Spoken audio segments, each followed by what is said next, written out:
Selamat pagi, salam damai sejahtera untuk kita semua. Bapak, Ibu, Saudara yang saya kasihi, Tuhan memberkati kita semua. Dan pagi hari ini saya ingin kita bersama-sama merenungkan firman Tuhan yang bisa menguatkan kita, bisa menolong kita, bisa kita hidup di dalam kebenaran firman Tuhan.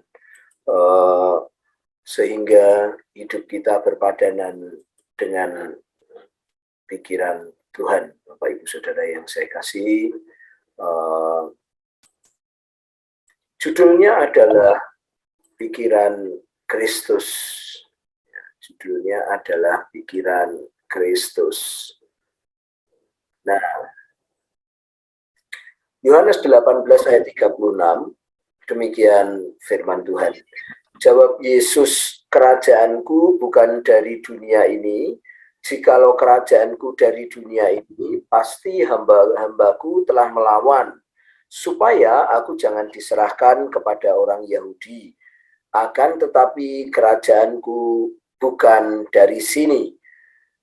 Saudara-saudara yang dikasihi oleh Tuhan, ini peristiwa ketika Tuhan Yesus menjawab pertanyaan Pilatus, apakah kamu seorang raja?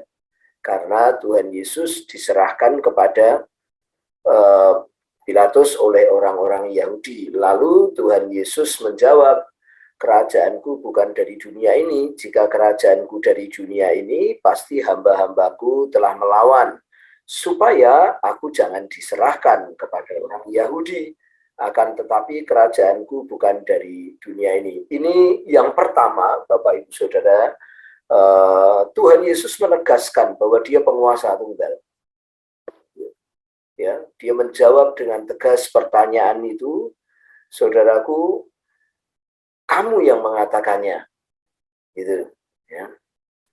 Nah, yang kedua, saudara, Tuhan Yesus memberikan satu jawaban, kerajaanku bukan dari dunia ini. Gitu.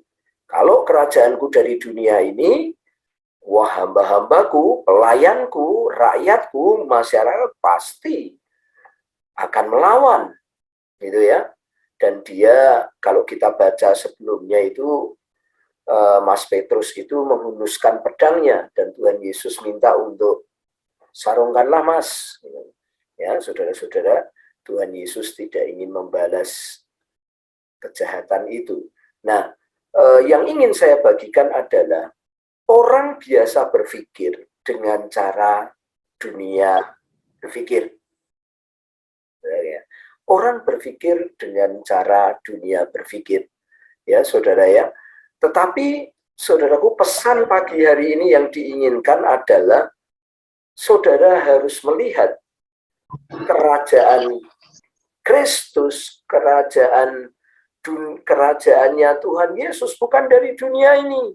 Nah, Pilatus dan orang-orang Yahudi salah berpikir, saudara. Salah berpikir karena dia pikir Tuhan Yesus itu akan menjadi raja, sebuah fitnahan yang besar. Saudara, kalau ini dianggap sebagai sebuah fitnahan.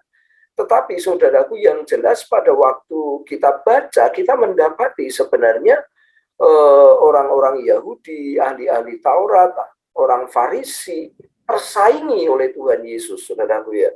Pengikut Tuhan Yesus menjadi banyak, dan cara hidupnya orang yang percaya Tuhan Yesus itu menjadi berbeda, saudaraku.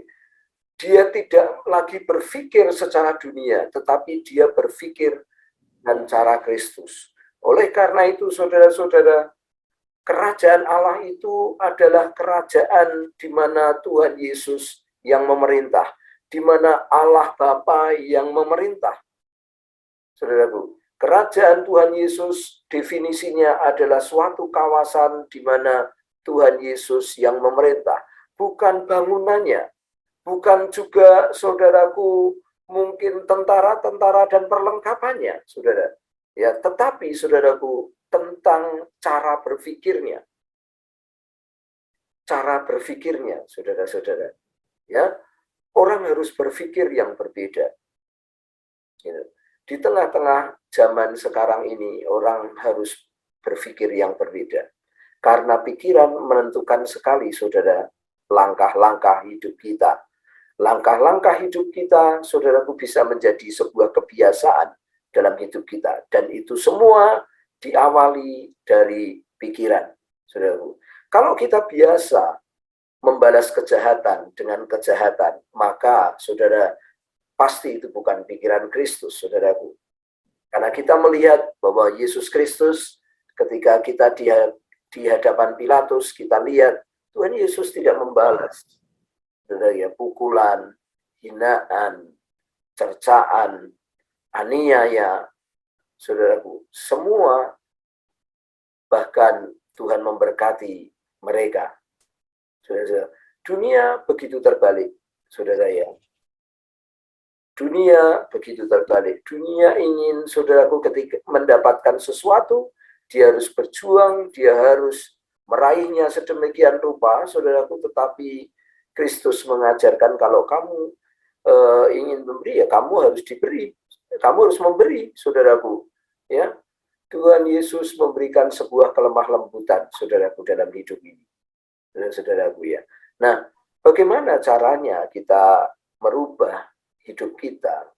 Ya, banyak sekali anak-anak Tuhan, saya kemarin mendengar banyak sakit hati dan kecewa disebabkan oleh pikiran-pikiran yang tidak diperbaharui oleh Kristus. Pikiran-pikiran Kristus dipakai dengan cara memandang saudara-saudara yang tulus, yang akhirnya saudara-saudara itu mempengaruhi kekecewaan dan kepahitan dalam hidupnya. Saudara-saudara, sekalipun, saudaraku, ya, dalam kita hidup di dalam kerajaan Allah, kita hidup sebagai anak-anak Tuhan, saudara, maka wajiblah kita memakai pikiran Kristus, saudaraku. Kita tidak memakai cara pikiran dunia seperti orang-orang Yahudi yang akhirnya merasa tersaingi, merasa kalah pamor, merasa pengikutnya jadi tidak lebih banyak dari Yesus, saudaraku, dan merasa dengan itu mereka merasa terancam jiwanya. Saudaraku, mereka terancam sehingga mereka menangkap Tuhan Yesus dan sehingga mereka menghadapkan Tuhan Yesus kepada Pilatus. Saudaraku, ya, karena pikirannya bukan pikiran Kristus, saudaraku. Mari kita berpikir bahwa kerajaan Allah itu bukan dari dunia ini. Kerajaan Allah adalah suatu kawasan, cara berpikir Yesus yang memerintah di dalam pikiran kita. Yesus yang mengendalikan hidup kita. Saudaraku, jika Yesus mengendalikan hidup kita, Yesaya 50 ayat 4 itu tergenapi, saudara-saudara, ya, bahwa pemerintahannya adalah damai sejahtera, ya, raja yang kekal, penasehat ajaib. Semua itu, saudara, tidak menggambarkan hal-hal yang fisik, tetapi cara berpikir. Saudaraku, ya, mari Bapak Ibu Saudara kita berpikir dengan cara kerajaan Allah. Saudara-saudara, sebelum saya akhiri, mari kita baca firman Tuhan. Saudara-saudaraku, mari kita baca firman Tuhan yang kedua.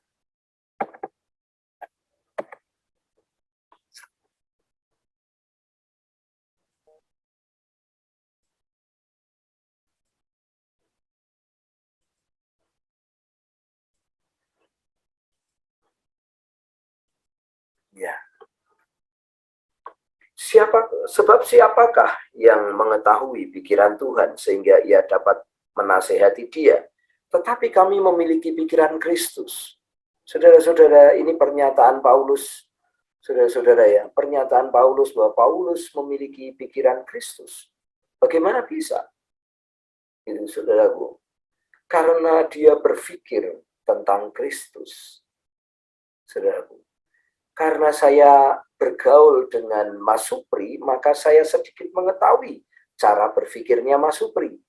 Karena saya bergaul dengan Pak Oscar, maka saya sedikit tahu cara berpikirnya Pak Oscar, saudaraku. Karena saya sering membaca tulisan-tulisannya Pak Mora, maka saya jadi tahu cara berpikirnya Pak Mora. Nah, saudara-saudara, Paulus juga hal yang sama. Dia menaruh pengharapan, menaruh saudaraku pikirannya kepada pikiran Kristus. Mari kita miliki pikiran Kristus, saudara-saudara. Dalam kita menjalani hidup ini. Tuhan memberkati, kita akan berdoa.